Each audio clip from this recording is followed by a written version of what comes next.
Quem estava no domingo passado, no culto da manhã ou da noite? Levanta a mão aí. Ok. Por que eu estou perguntando? Porque nós estamos ministrando uma série de 2 mensagens com o tema Herdeiros das Promessas. Ministramos no domingo passado, e se você de repente tiver curiosidade de querer saber, procure o nosso canal no YouTube. Se você ainda não é inscrito, se inscreva no canal Pastor de São Luís, que você vai ter acesso a todos esses conteúdos, não apenas a esse, mas a vários outros conteúdos que nós temos. Então ministramos a primeira parte e ficamos para ministrar essa segunda parte da mensagem. Hoje ministrei pela manhã e estou ministrando agora à noite também. Ok, e para que a gente possa dar uma sequência, eu quero voltar um pouco numa parte da palavra, para que a gente possa então pegar ritmo e concluí-la. Eu quero começar lendo Romanos capítulo 8, do versículo 15 ao 17. Romanos 8, de 15 a 17. Eu quero ler com vocês, e é um texto muito precioso. Ok, vamos ler. Romanos 8, de 15 a 17. Porque não recebestes o espírito de escravidão para viverdes outra vez atemorizados, mas recebestes o espírito de adoção, baseados no qual clamamos, Abba, Pai. O próprio Espírito testifica com o nosso espírito que somos filhos de Deus. Ora, se somos filhos, somos também herdeiros, herdeiros de Deus e co-herdeiros com Cristo. Se com Ele sofremos, também com Ele seremos glorificados. Amém?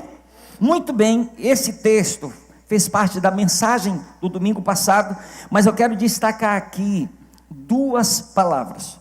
Primeiro, Paulo diz aqui que nós somos herdeiros de Deus mediante essa adoção. Nós não éramos filhos, né? A Bíblia deixa muito bem claro, nós éramos somente criaturas de Deus, mas Ele por amor nos adotou e nos deu o espírito de adoção, o qual clama Abba, Pai.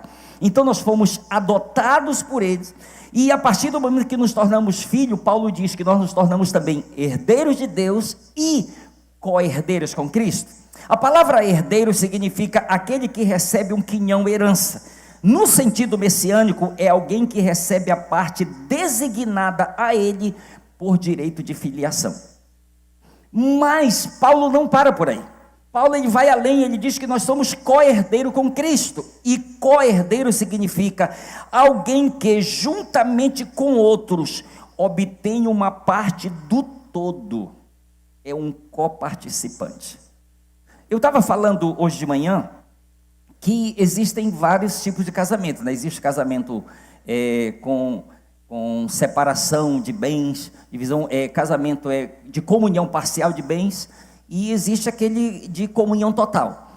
Então tem casamento que funciona assim: a pessoa vai casar com a pessoa e diz, olha, a gente vai fazer o seguinte, vamos casar, mas aquilo que eu adquiri antes continua sendo só meu, e aquilo que você adquiriu antes continua sendo só seu. O que vai ser nosso é o que for construído a partir do nosso casamento. Por que eu estou usando esse exemplo para você? Porque quando nós nos tornamos filhos de Deus, guarde isso aqui, Deus ele nos fez coparticipantes com Cristo do todo. Porque a palavra coparticipante significa o quê? Preste atenção, coparticipante significa alguém que juntamente com outros obtém uma parte do todo. Entende? Não é parcial, é uma parte do todo. Olhe para o seu irmão, diga, do todo, irmão. Amém? Ok, agora preste atenção, quando eu falo do todo, eu estou me referindo ao quê? Baseado em estudos, é comprovado que a Bíblia tem mais de 8.000 promessas para os herdeiros de Deus e co-herdeiros com Cristo, queridos. De mais de 8.000 promessas. Se você for correr atrás de uma promessa por dia, você chega no final do ano, são só 365. Ainda tem muita estrada pela frente. Então preste atenção, quando eu falo de que Deus nos fez participantes de uma parte do todo, mais de 8.000 promessas. Amém? Olhe com aquele olhar de alguém que agora tem consciência para o seu irmão, diga, mais de 8.000. Agora vem a pergunta, por que muitas dessas promessas, dessas bênçãos ainda não se manifestaram, ainda não se cumpriram em nossa vida? Por quê? Aí a gente entra na parábola do filho pródigo. Vou só entrar em alguns pontos aqui, porque nós já falamos sobre isso. Queridos, na parábola do filho pródigo, o que nós vemos? Nós vemos o filho mais velho que ficou em casa, vivendo ainda com uma mentalidade de servo, com uma mentalidade de escravo. E o pai começa a trabalhar na vida dele, de acordo com tudo aquilo que o filho fala. Porque o filho está se expressando para o pai ainda com essa mentalidade de escravo, de servo. Preste atenção, o filho mais velho diz assim para o pai: há tantos anos eu te sirvo sem jamais transgredir uma ordem tua. Então era alguém que estava servindo. Para quem não sabe, a palavra servo no original significa escravo. Então, tipo assim, há tanto tempo eu estou sendo só um escravo teu. Nunca desobedeci, nunca transgredi uma lei, e eu tenho só trabalhado para ti durante todo esse tempo. Segunda coisa que ele fala, ele diz: nunca me deste um cabrito sequer para alegrar-me com os meus amigos. Então a mentalidade de escravo dele fazia com que eles aceitasse a ideia de que ele não era digno de ter nem sequer um cabrito para comer com os seus amigos. Terceira coisa, ele diz: porém este teu filho, ele não diz meu irmão, ele diz este teu filho, que pegou a herança e gastou com meretrizes. Então, tipo assim, eu não sou filho, ele é teu filho, eu sou servo. É a mentalidade que ele tem. Aí, a partir de tudo que o pai ouve, a gente vê o pai trabalhando para mudar essa mentalidade dele. Primeira coisa que o pai começa dizendo assim: meu filho. Já começa por aí. Ele começa a trabalhar na identidade dele. Você não é meu servo, você é meu filho. Meu filho, tu sempre estás comigo. Segunda coisa que ele fala: tudo que é meu é teu. Você também é herdeiro de tudo que eu tenho. Tudo que é meu é teu.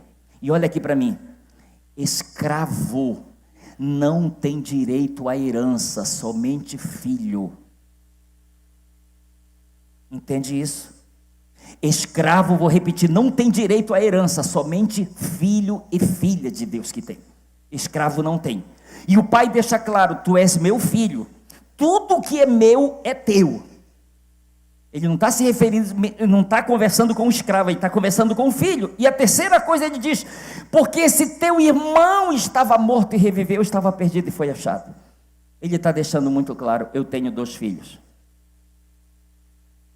É ele e você. Ele é o teu irmão. Não é esse teu filho. Ele é teu irmão também. Vocês 2 são meus herdeiros. Amém, queridos? Então, eu quis introduzir com isso aqui para a gente poder pegar esse fio da meada e dar sequência. Pergunta: como podemos ver se cumprindo em nós essas promessas de Deus? Primeiro, adquirindo uma mentalidade de filhos e não de servos. É alcançando em Deus esta mentalidade de filhos e não de servos.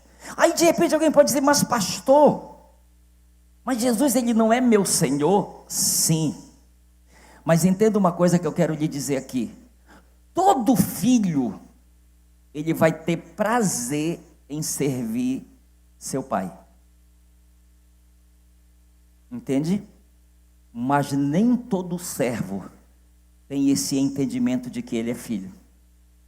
Aí ele vai se limitar àquilo que ele acha que é o correto para ele se viver.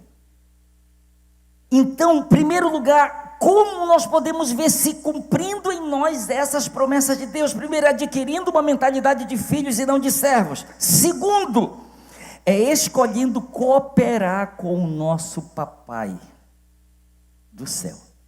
Cooperar, pastor? Sim, cooperar. Você vai entender o que eu estou falando. Olha aqui para mim, preste atenção.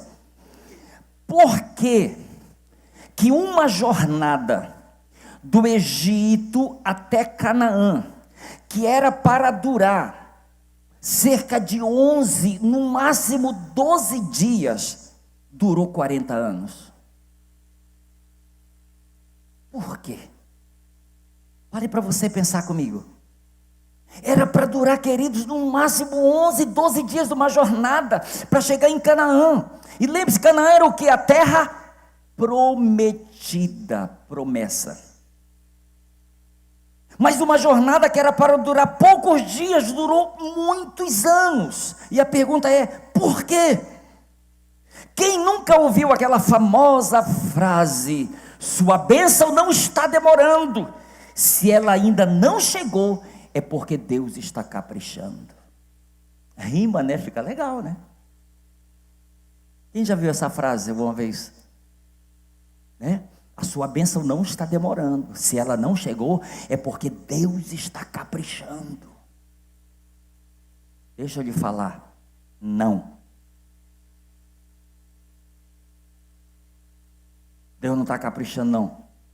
Deus está fazendo algo maior, que você vai entender. Caminhe comigo aqui nesse entendimento, preste atenção.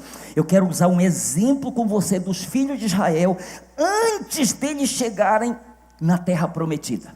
Eu quero usar um exemplo com vocês aqui, Deuteronômio capítulo 8, versículos de 1 a 5. Deuteronômio 8, de 1 a 5, olha o que está escrito. O Senhor disse: cuidareis de cumprir todos os mandamentos que hoje vos ordeno, para que vivais e vos multipliqueis e entreis e possuais a terra que o Senhor prometeu sob juramento a vossos pais. Recordar-te-ás de todo o caminho pelo qual o Senhor teu Deus te guiou no deserto estes 40 anos, para te humilhar, para te provar, para saber o que estava no teu coração, se guardarias ou não os seus mandamentos. Ele te humilhou e te deixou ter fome e te sustentou com o maná que tu não conhecias, nem teus pais o conheciam, para te dar a entender que não só de pão viverá o homem, mas de tudo que procede da boca do Senhor viverá o homem. Nunca envelheceu a tua veste sobre ti, nem se inchou o teu pé nestes 40 anos.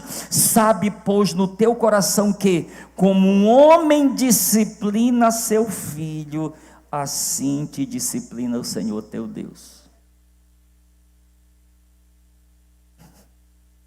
Olha aqui para mim. Deus não estava caprichando na bênção. O que Deus estava fazendo, pastor? Preste atenção nessa frase. Deus não estava preparando a terra para os filhos de Israel. Deus estava preparando os filhos de Israel para a terra.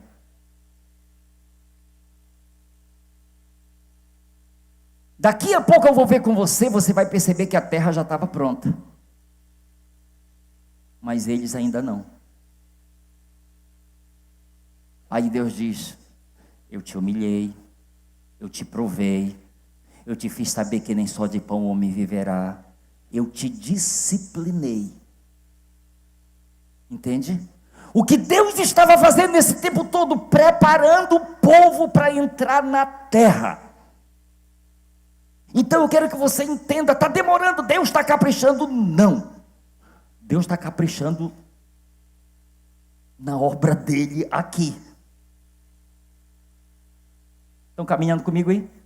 Entende? Eu quero que você guarde isso aqui, você vai entender melhor. Pastor, esse é o mesmo processo para todos? Não, Deus é pessoal. Amém? Mas escute isso aqui. No ano de 1991, eu sei que muitos não estavam nem vivos, não estavam nem nos planos dos pais, talvez seus pais ainda eram solteiros ainda, mas olha aqui para mim, no ano de 1991, em Jacareí, São Paulo, Deus me deu uma palavra profética a respeito do Maranhão. 1991, Deus me deu uma palavra profética a respeito do Maranhão. Quando veio se cumprir essa palavra? 20 anos depois. Aí a pergunta é: Deus estava preparando o Maranhão para o Elso? Deus estava preparando o Elso para o Maranhão.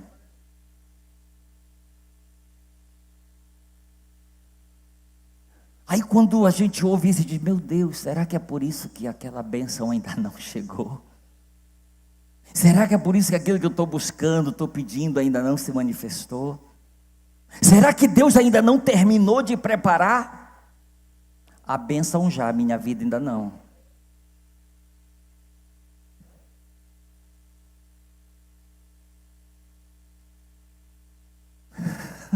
Desculpa aí.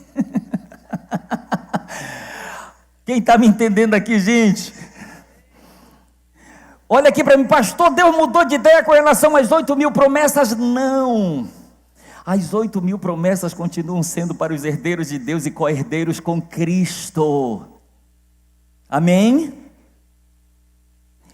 O que Deus faz? Deus primeiro trabalha em nós, nos preparando para depois confiar para nós aquilo que Ele tem para nos dar, gente.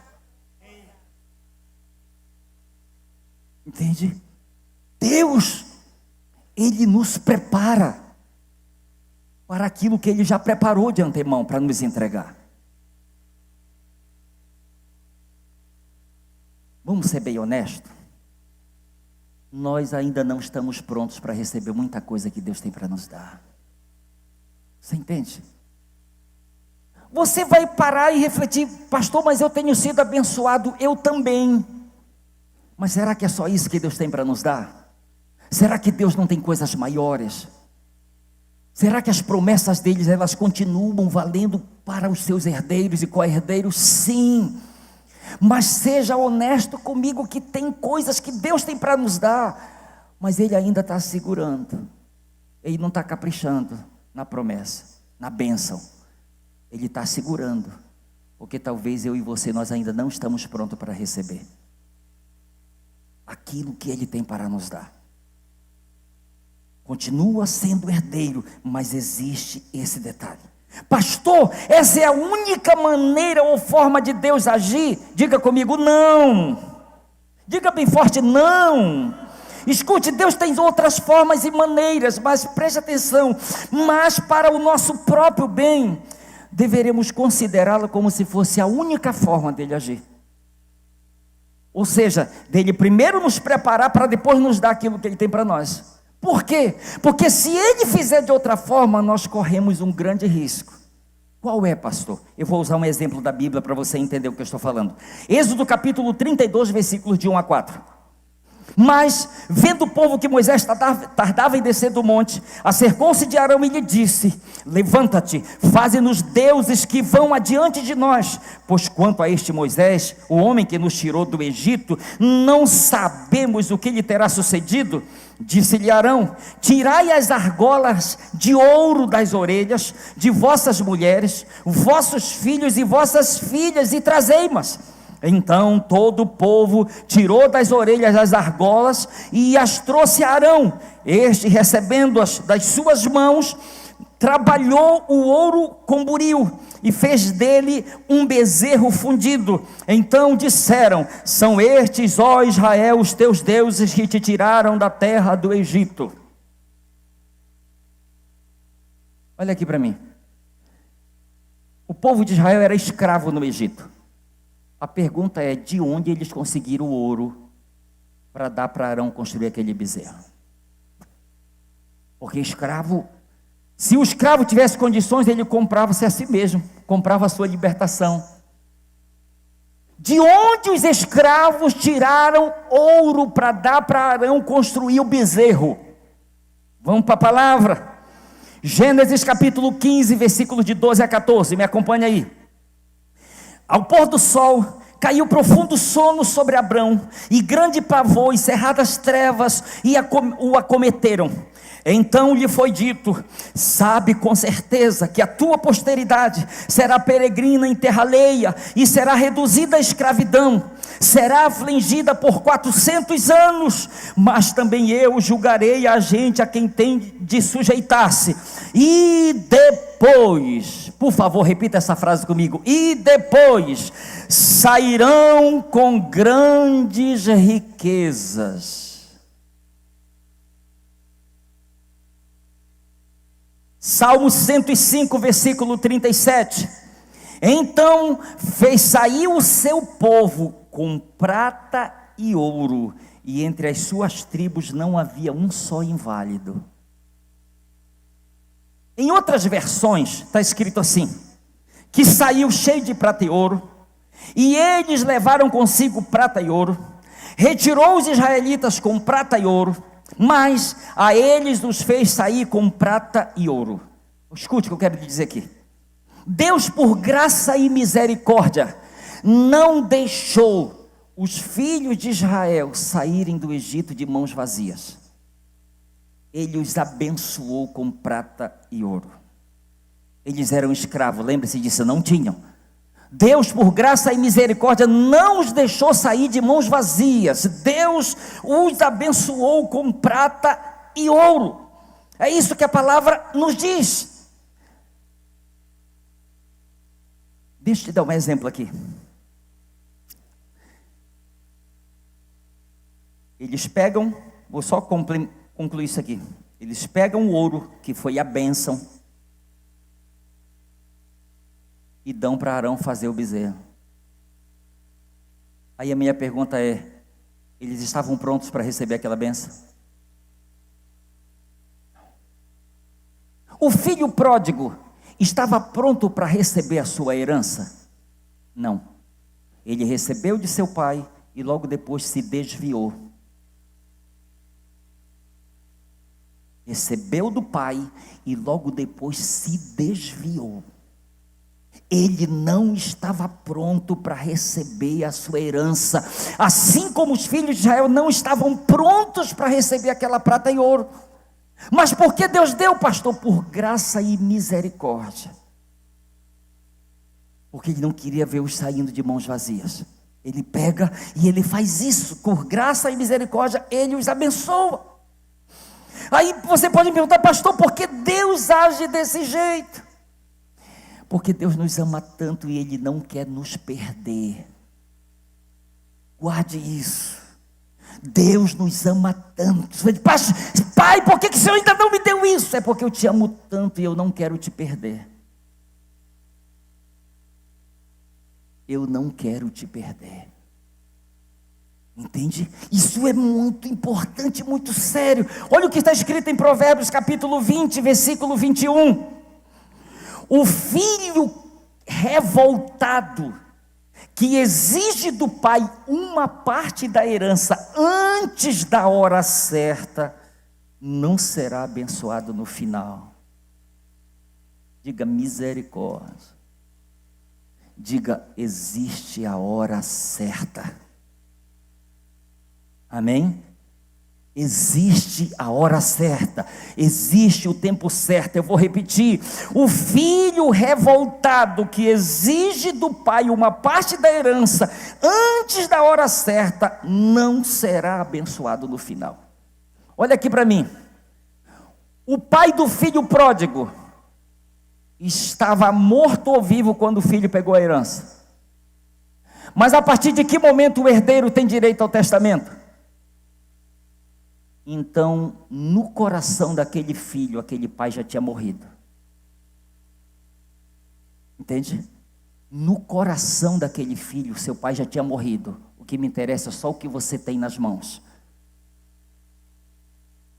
Ele diz que antes da hora, antes do momento certo. Agora, sabe uma coisa que eu acho muito interessante? Jesus, com 12 anos de idade, estava no templo ensinando doutores.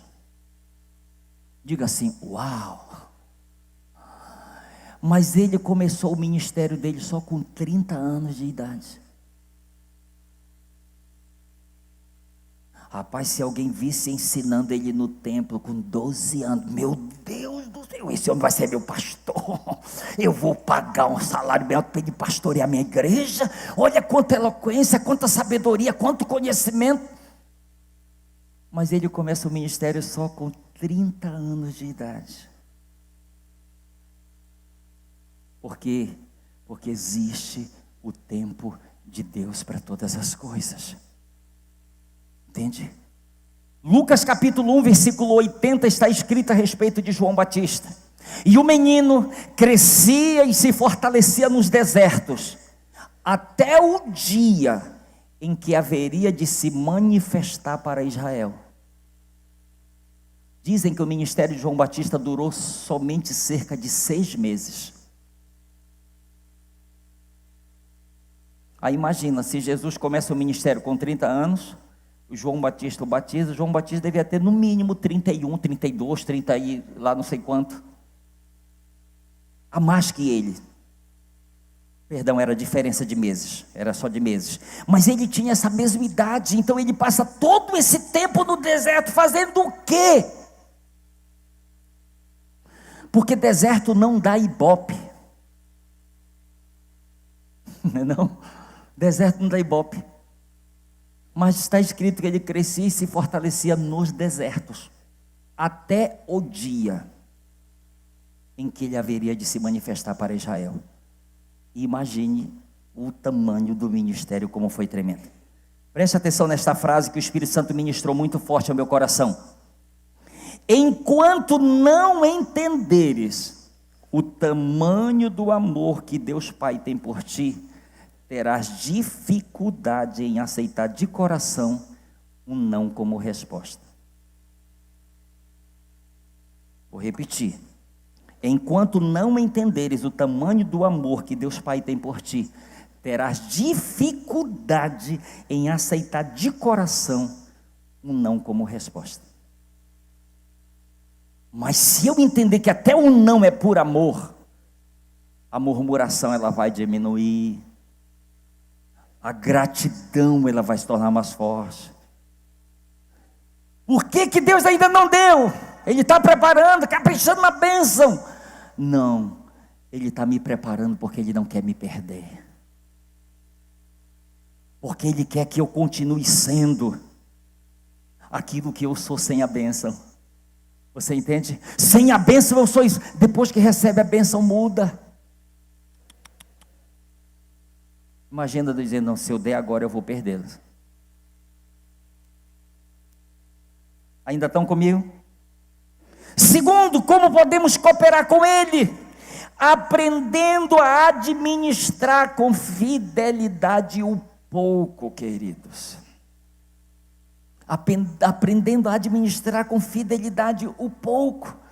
Que o pouco, o número de bênçãos que alcançamos, aquilo que temos em nossas mãos, aquilo que Ele tem nos confiado. Lucas capítulo 10, versículo de 10 a 15.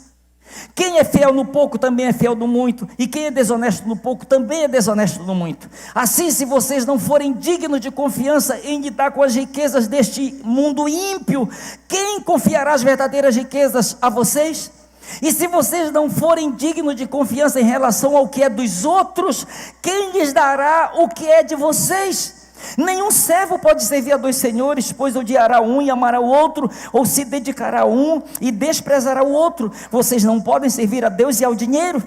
Os fariseus, que amavam o dinheiro, ouviam tudo e zombavam de Jesus. Ele lhes disse: vocês são os que se justificam a si mesmos aos olhos dos homens, mas Deus conhece o coração de vocês. Aquilo que tem maior valor entre os homens é detestável aos olhos de Deus.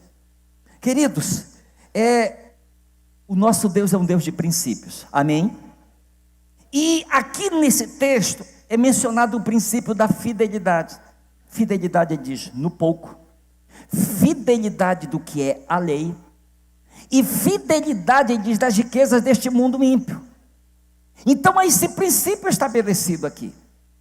Queridos, eu só quero que você veja comigo isso aqui. Eu já vi pessoas chegaram comigo assim: pastor, ore para eu ganhar na Mega. Porque se eu ganhar, quanto é que a igreja ainda está devendo? Vai não. Não vai não. Olha aqui para mim. Pesquise na internet das pessoas que ganharam 1 milhão não sei quanto. Procure pesquisar o estado em que elas se encontram hoje. Muitas estão mais pobres do que eram antes. Você sabe por quê? Porque se eu não sei administrar R$ 500, se chegar 1 milhão na minha mão, entende isso? É o princípio da fidelidade no pouco. A gente aprender a administrar o pouco. Se for para dar R$ 1 de dízimo, eu não dou. Eu dou quando eu estiver ganhando muito. Não vai dar não. Vai não. Porque quem não é fiel no pouco não vai ser no muito, gente. Se eu não consigo dar R$ 1 agora, imagina eu ganhar 1 milhão. Eu vou dar 100 mil de dízimo. O que é isso? É muito. Aí uma outra coisa, ele diz da fidelidade no que é dos outros. Vocês vão rir também, mas é verdade. Eu fui milionário já por algumas horas de um dia. Abri uma conta e foi depositado nela 1.190.000.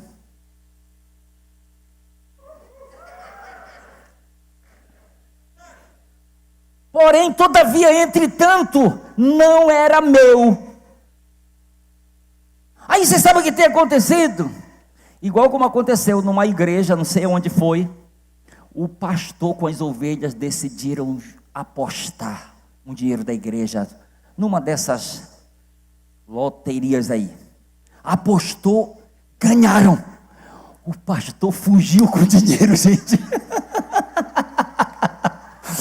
O pastor fugiu com o dinheiro e as ovelhas estavam lá com uma faixa grande na frente da igreja protestando, queriam que o pastor voltasse para devolver o dinheiro. Mas você sabe o que eu vejo? Por que eu não saí por aí tocando trombeta? Eu sou milionário, eu sou... Não era meu. Ó, 1 milhão. Era disso aqui, não era meu, era alheio, era dos outros, entende? E às vezes, você já viu aquele negócio na internet, a pessoa chega do lado de uma Ferrari, aí posta, de quem é o carro? Dos outros. Jesus. Uma vez um jovem empresário chegou em uma igreja com o tesoureiro e foi entregar o dízimo e disse: eu ainda vou ser o maior dizimista dessa igreja. O tesoureiro olhou para ele e disse: Deus não quer que você seja o maior, Deus só quer que você seja fiel.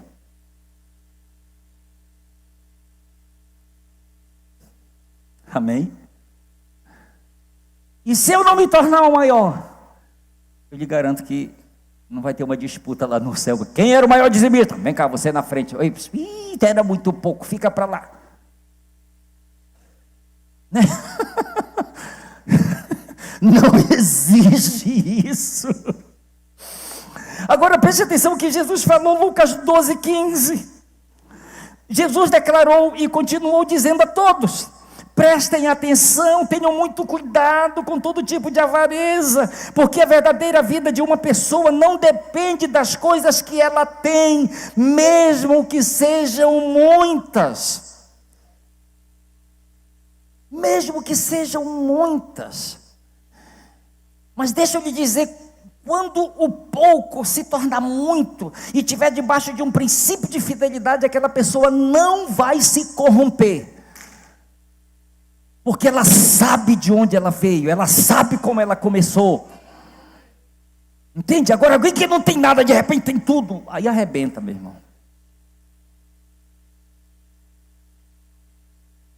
2 Coríntios capítulo 8, versículo 9, Paulo diz assim: pois conheceis a graça de nosso Senhor Jesus Cristo, que sendo rico, se fez pobre por amor de vós, para que pela sua pobreza vos tornasseis ricos. E essa palavra rico aqui, o significado dela é ser rico, de ter em abundância, de ter possessões materiais, entende? Mas há uma observação aqui, que Jesus, baseado no que ele fala aqui no Evangelho de Lucas, existe algo muito precioso. Preste atenção nisso aqui. As maiores riquezas não são as materiais, embora sejam as mais procuradas e desejadas. As maiores riquezas são as espirituais. Porque Jesus disse: olha, porque se vocês forem infiéis no pouco, no que é dos outros, nas riquezas deste mundo, ele pergunta: quem vos confiará as verdadeiras riquezas? O pastor Arão Xavier, certa vez, ele disse: tem gente tão pobre, mas tão pobre que só tem dinheiro, porque acha que o dinheiro é tudo. Quem ainda está comigo aí, gente? Vamos lá, terceiro e último. Como podemos cooperar com Ele? Entendendo e crendo que tudo já está pronto, queridos. Tudo já está pronto. Diga pronto. Diga preparado. Eu quero ler com você bem rápido aqui alguns exemplos aqui.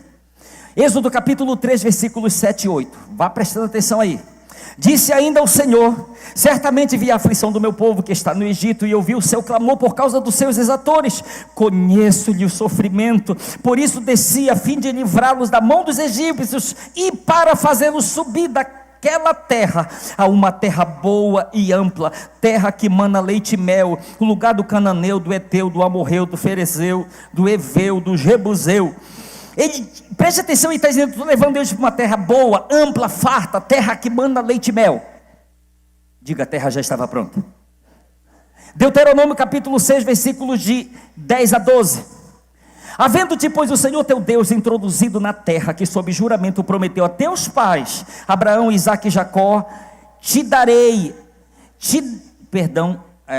a teus pais, Abraão, Isaque e Jacó, te daria grandes e boas cidades que tu não edificaste, e casas cheias de tudo que é bom, casas que não enchestes, e poços abertos que não abristes, vinhas e olivais que não plantaste. E quando comeres e te fartares, guarda-te para que não esqueças o Senhor que te tirou da terra do Egito, da casa da servidão. Deuteronômio capítulo 8, versículo de 6 a 10.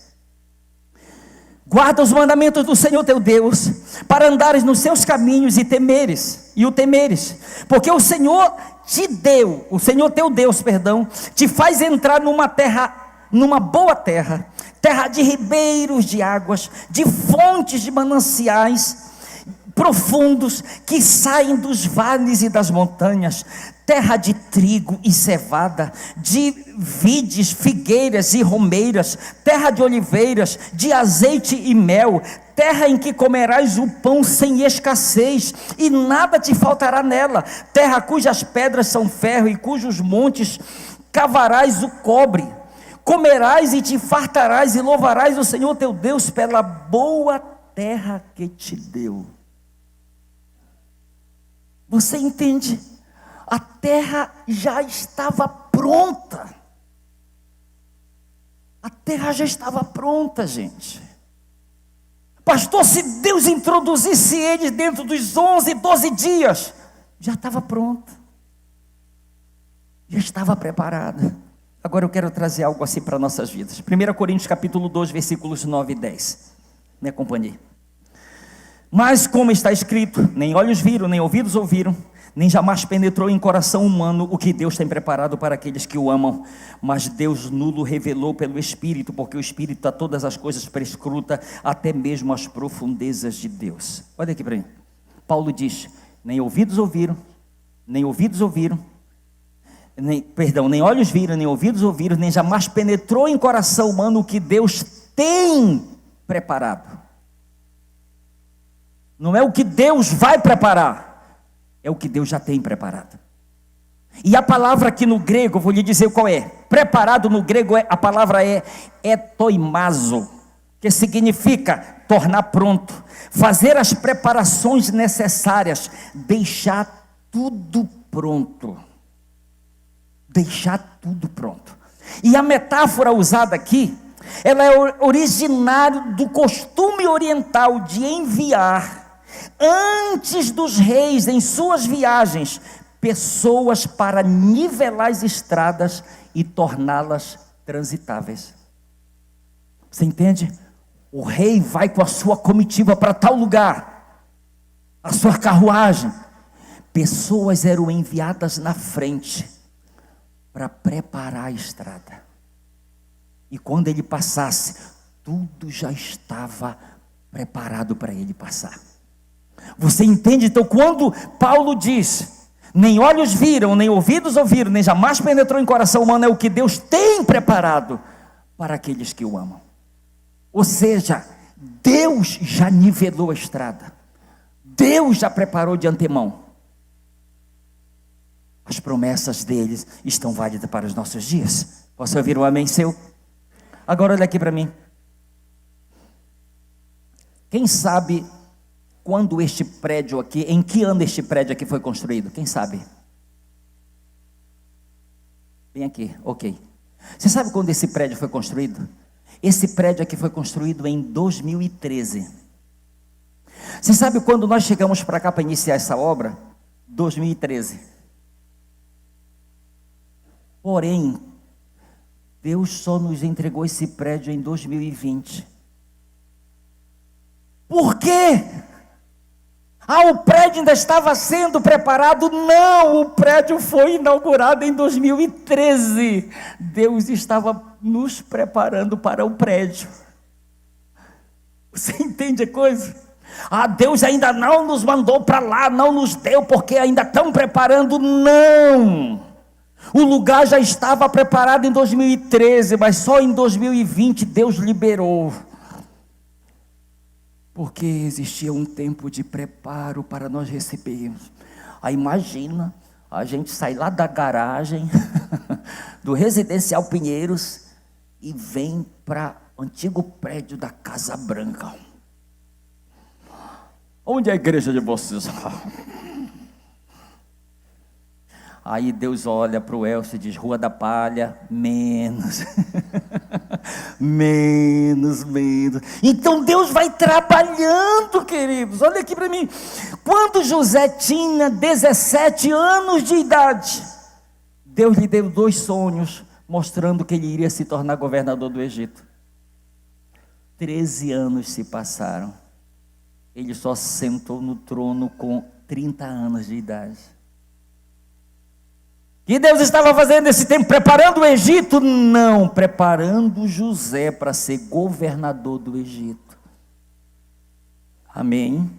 Quem está me entendendo aí, dá um sinal assim. Amém? Olha aqui para mim. Às vezes é difícil da gente entender, né? Às vezes diante do que nós estamos, mas a gente entender que tudo já está pronto. Tudo, vírgula. Nós precisamos cooperar com Deus para tudo aquilo que Ele tem para nos confiar.